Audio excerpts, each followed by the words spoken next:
Mari belajar dari Italia. Apa yang sebenarnya terjadi di Italia? Apa yang bisa kita jadikan contoh agar tidak terjadi di Indonesia? Kreatif konten ini berasal dari artikel warga Italia, dipersingkat dan dilengkapi data agar lebih mudah dipahami. Tahap 1. Kasus pertama diumumkan. Itu cuma flu. Apa pentingnya pakai masker? Orang-orang ini cuma lebay. Saya kan sehat, gak bakal ketularan. Gak usah panik lah.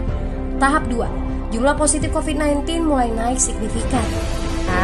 Cuma beberapa yang kena. Yang meninggal pun hanya orang-orang tua saja yang memang udah punya penyakit. Hidup seperti biasa aja lah. Pacaran, nongkrong bareng temen, jalan-jalan ke mall. Tetep lanjut. Tahap ketiga. Jumlah kasus meningkat dengan cepat, berlipat ganda dalam 1 hari. Tingkat kematian pun bertambah. 7 Maret, lebih dari 5.000 kasus positif COVID-19. Zona merah diberlakukan di Italia.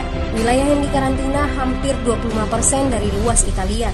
Sekolah dan universitas tutup, tapi tempat kerja, bar, dan restoran masih buka. Sementara itu, 75% wilayah lain masih menganggap enteng COVID-19. Anjuran mencuci tangan ada di mana-mana, tapi sekadar anjuran dan tak banyak yang melakukan. Tahap 4. Jumlah kasus meningkat pesat. Sekolah dan universitas ditutup selama sebulan. Darurat nasional pun diberlakukan.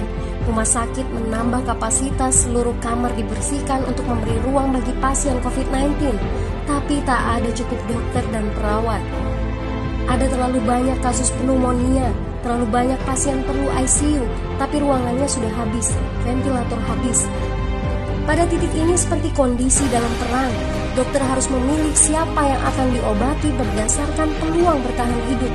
Itu berarti pasien lanjut usia dan punya penyakit bawaan seperti hipertensi, diabetes, stroke tidak masuk prioritas karena tidak ada lagi ruang.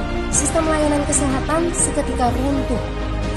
Tahap 5. 9 Maret mencapai lebih dari 9.000 kasus. Seluruh kota Italia lockdown.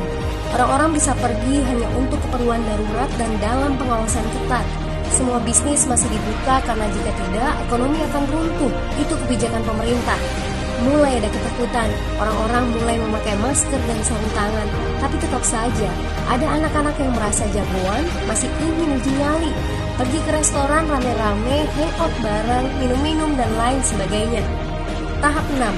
2 hari kemudian pemerintah Italia berubah pikiran. Semua bisnis harus tutup. Bar, restoran, pusat perbelanjaan, semua jenis toko, kecuali supermarket dan apotek.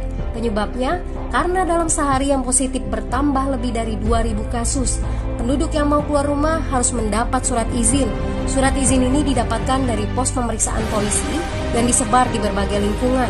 Yang melanggar bisa kena denda 3,3 juta rupiah. Bagi pasien positif yang tidak mau mengkarantina diri, bakal dituntut dengan pasal pembunuhan, hukuman 1-12 tahun penjara. 21 Maret jumlah korban meninggal di Italia terus meningkat melampaui Cina. Sebagai gambaran, luas Italia itu kurang lebih 2 kali Pulau Jawa. Penduduknya lebih dari 60 juta jiwa. Lalu apa yang harus kita pelajari dari Italia? Yuk, mulai dari diri sendiri, mulai dari di rumah aja. Jaga kebersihan lalu isolasi diri dan keluarga. Tidak keluar rumah kecuali sangat penting. Ini saatnya memulai solidaritas. Yang mampu harus mulai membantu yang tidak mampu. Ini adalah bentuk usaha dan doa kita semua. Semoga badai corona ini segera berlalu. Mari memulai kekompakan dengan membagikan informasi ini. Di rumah aja, mari belajar dari Italia.